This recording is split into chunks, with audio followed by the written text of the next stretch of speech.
Good morning, good morning. I should probably turn her down. So, y'all forgive me, because I'm multitasking right now, getting myself together. Y'all already know what it is. It's Wednesday. Let me turn her off. So, it's Wednesday, and today's topic is turn the autopilot off. Y'all forgive me. I'm trying to get myself together. I'm multitasking. It is turn the autopilot off. I am Ayanna Castro. I'm founder and chief maven of Work Your Package, and I want to talk about turning off your autopilot.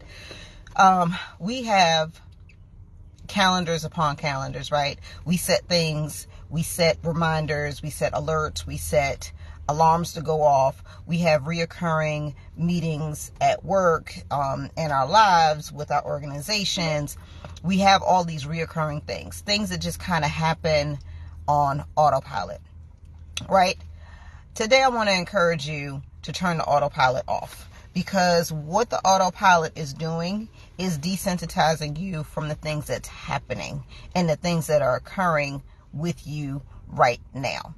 So, for example, I've been on autopilot, and I told y'all I talk about me more than I talk about you, because I know me better than I know you. I've been on autopilot, I want to say probably for the last 4 or 5 months, probably, right? I've been on autopilot for about 4 or 5 months. And I've been in autopilot not in every aspect of my life, but definitely at home and at work. Because there was another facet of my life that required some other real focused, right in the moment type of attention. If you see my post, you saw that I'm just coming off of assisting in planning a state conference for Zeta Phi Beta Sorority Incorporated in all the span of 4 months. Typically, you have about a year to plan. We had 4 months. So for about 4 or 5 months, I've been in this zone of thinking, and it's been focused purely on that. So other parts of my life required me to be on autopilot. No, let me take that back. It didn't require me to. It defaulted to me being on autopilot. But what happened is that I missed certain things.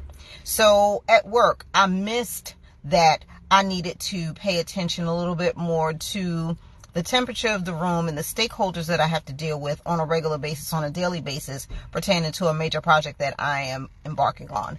At home, there's some things around the house that I just didn't pay attention to. Like, there's like an inch worth of dust on one of my end tables because I just really haven't been paying attention. Before you say it, you got them girls in the house, and people say that, oh, well, you got the girls in the house, you shouldn't have to worry about cleaning. I like cleaning my house. Okay, I may fuss about it, but I'm gonna still clean my house.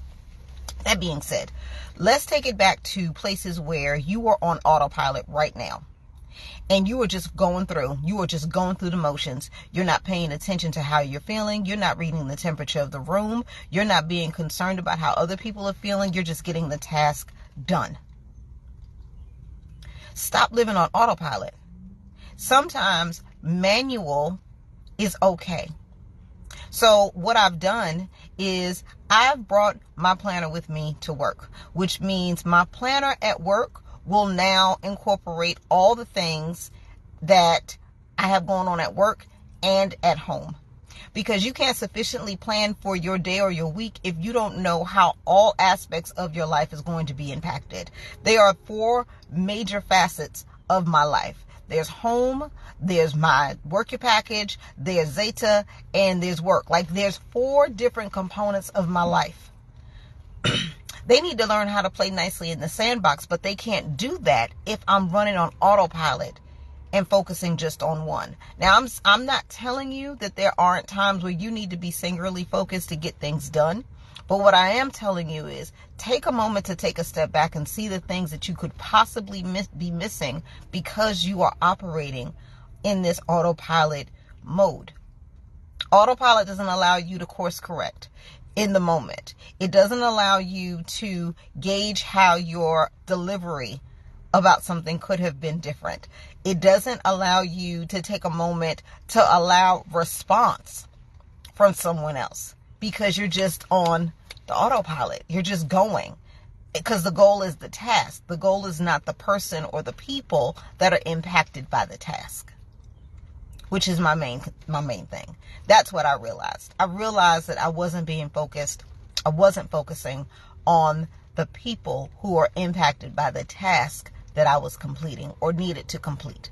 So that's it. And that's all I got for you. I encourage you to take off the autopilot. Yeah, there's some things you can do with your eyes closed, but should you still continue to keep doing things with your eyes closed, or should you be paying attention? That's it. I encourage you to continue to live and not just exist, because, existing will have you out there. Baby, autopilot made me do a crash landing.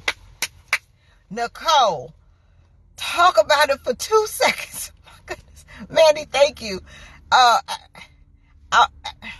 Nicole, are you in a position to come on camera?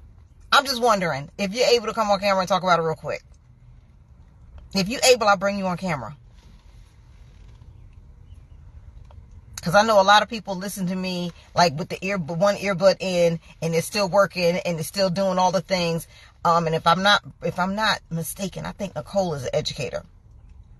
So Nicole, if you're able to come on, let me know, because I want you to tell me about your crash landing real quick. If you're able.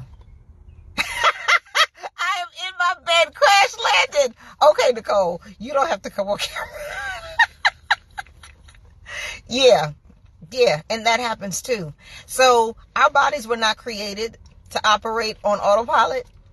Our bodies were created for an external stimulus to garner an internal response. So the external impacts your internal.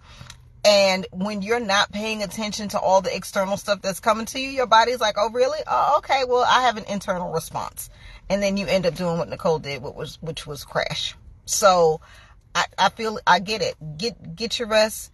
Take care of yourself.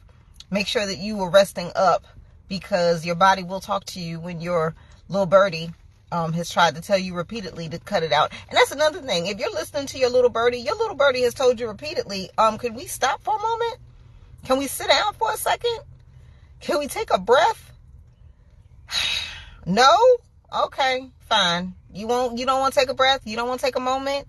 You don't want to recoup? You don't want to take that day off after running around for the last, 96 hours for a conference? Oh, okay. Let me help you out. So I'm going to share something else real personal with you after the conference, because I was on site from Thursday through Sunday. So our load-in day was on Thursday, right? And I gave the all clear at the property for attendees, people who were on the committee, at about 2:15. I didn't leave the property until about 5:15 because I was waiting for a vendor to pick up their items, right? I had fully said, everybody asked me, oh, are you going to take the day off tomorrow? You're going to take a few days? And I was like, no, I'm working from home. It'll be fine. It'll be okay. And guess what happened? I woke up Monday morning at about 6 o'clock, and my body was like, yeah, you need to go ahead and send that email right now that you're not coming in today. Period. Even if you're working from home, you're not coming in. And then, because my dog, who is who he is, Chewy Ladarius Castro, he is who he is, he had a sense and a feeling that something was wrong and something was off. Y'all, there are hours of last Monday that I don't recall. And not because I was asleep, I just literally don't recall them, because I don't remember the difference between not being cognizant of what's happening around me and being asleep. That's how tired I was.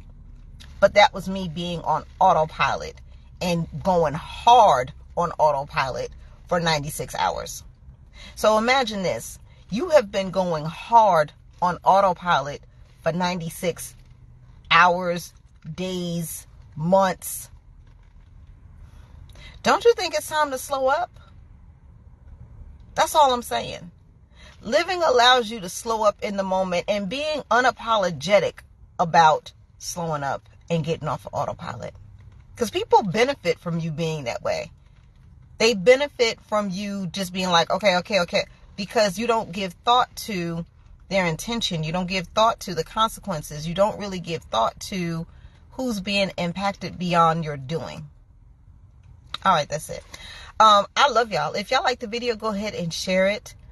I appreciate y'all. I really, really do. And I love when y'all hop on and talk back to me. I really, really do. Y'all have a fantastic day. Nicole, get some rest. I'll catch up with y'all next week. Love you. Bye.